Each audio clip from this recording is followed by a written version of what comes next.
it'd make it a bit easier for sure to kind of predict a lot of things. Well, here's Stats, our first player here, a Protoss player. You know, slightly favored when it was on the on-screen predictions, but with Moonglade coming in here, you know, ties it up. He ties it up. Yeah. 4-3 versus Zerg. Most known for his air toss against Zerg, I would say. Likes to play a lot of the time on Habitation Station when he has his map choice. Likes the Mass Void Rays. Yeah, definitely. Yeah. And over here is effOrt. You guys see his stats so far, but I don't think that really speaks to how he's playing these days and the momentum he's built, like you were talking about. He is 1-8 and 0-3 versus Protoss, but his play during the playoffs was really spectacular. Yeah, that's really what I'm banking on when I backed effOrt, like more than anything else. So he seems to be kind of peaking right now, playing a lot better, and I got faith in him and that his 0-3 versus Protoss is nothing to worry about. Yeah, so I mean, I feel like he's got that momentum, but this is still anyone's game to take. If CJ wins this one, though, KT is going to be down 0-2, so it's a very important match for Stats. Let's jump into game number 2, KT Rolster versus CJ Entis.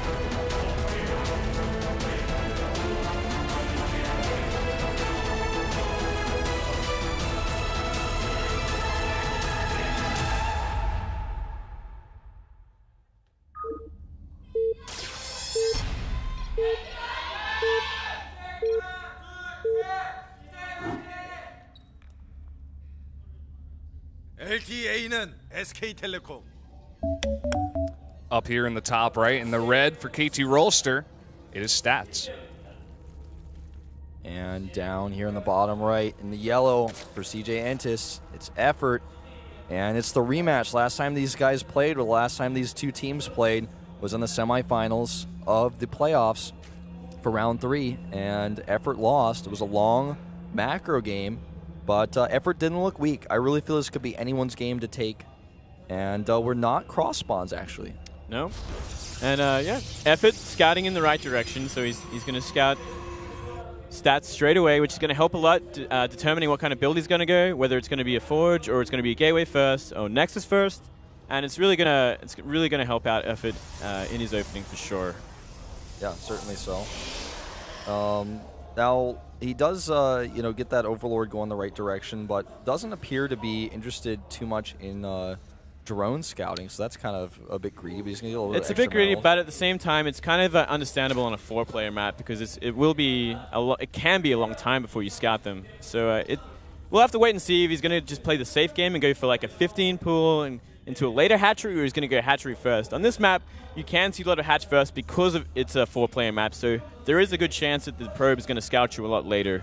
Yeah. And judging by exactly where that pylon is and by the rally point of that probe, is going to be a Nexus first, so it is going to be greedy play from Stats, which is also pretty expected on this map, and most 4-player maps in general. The good thing about this for effOrt, though, is that, like we said before, that Overlord going the right direction, he's going to scout this almost right away. So he's going to know exactly what he's going up against. He's going to see right where his opponent is right away. That's really cool. The probe actually waits here to see the Overlord, because if he didn't do that, because the Overlord's range is bigger than the faster build, or than the building Nexus, then he could have actually seen the Nexus and then pulled away and actually avoided letting the Protoss player know where he was spawning. So that's pretty cool that he keeps the probe there. Very tricky play. But at the same time, I mean, effOrt got what he needed to see, and he is going for 2 hatch before a pool. So he's playing very greedy and definitely having the build advantage so far. But I mean, at the same time, Stats is going for Nexus first, so he's also playing very greedy.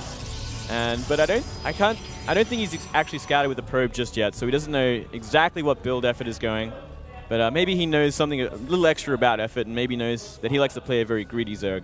Yeah, I mean, because he has taken the gateway approach here, which is basically literally the greatest thing you can do as a process, is go Nexus into gates like this, because then you have your tech and your expansion up as fast as possible without any units out early to defend you. Yeah, it's going to be an interesting game to start off here. I love the fact that we're not having any early shenanigans. We're going to go right into that mid game and have like a really solid macro game to decide which one of these players is going to, you know, take this game. Yeah, absolutely. Well, and we'll have to wait and see after the Cybercore exactly what Stats is going to go for in terms of tech, whether he's going to go straight into kind of like the Stargate play, which is very standard, great for map control, great for harassment, and kind of scouting exactly what effOrt's going to do.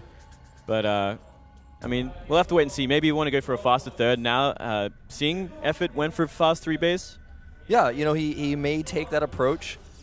He could also go Stargate, right? Try to control the map with Phoenixes, clear up Overlords, harass a little bit, then take a third base that way.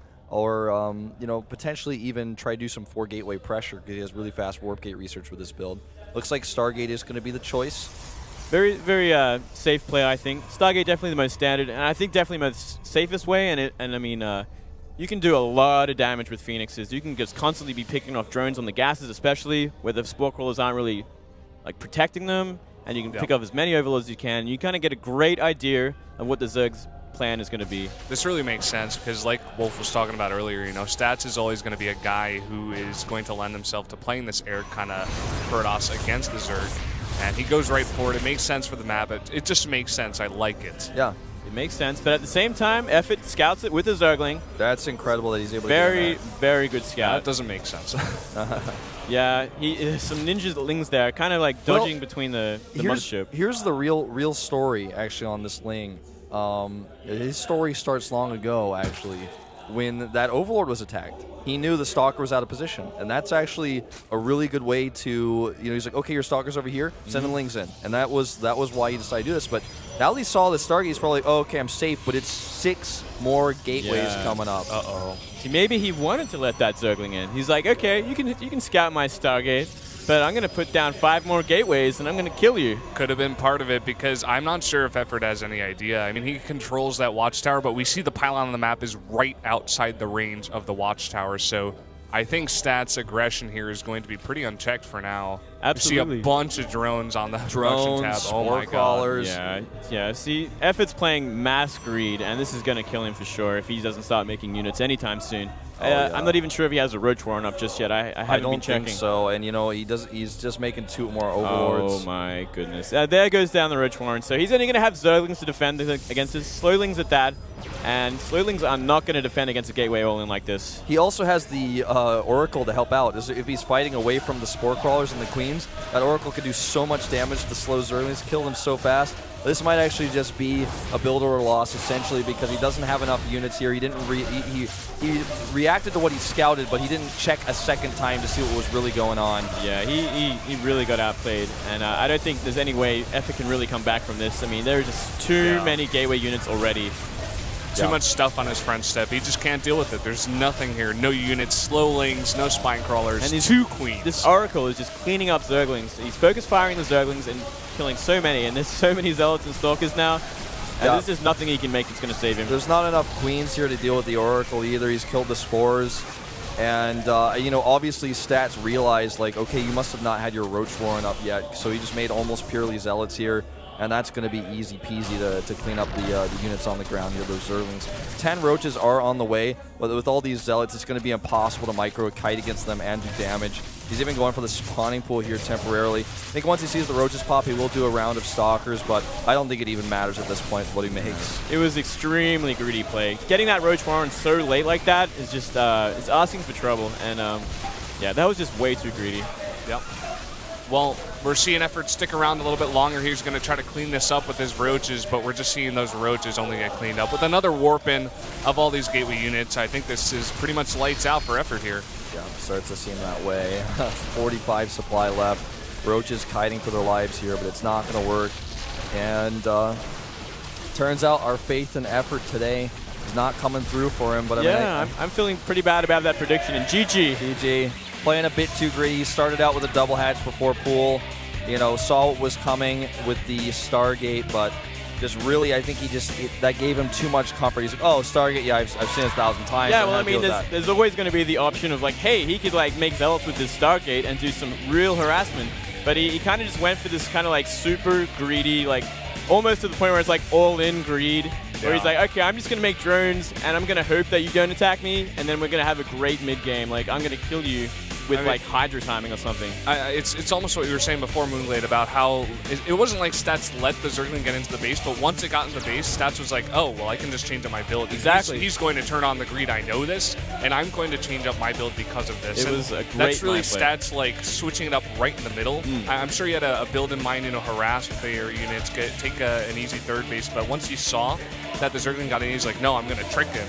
And he just got tricked. Yeah, he got tricked big time. Great mind games. Yeah, for sure.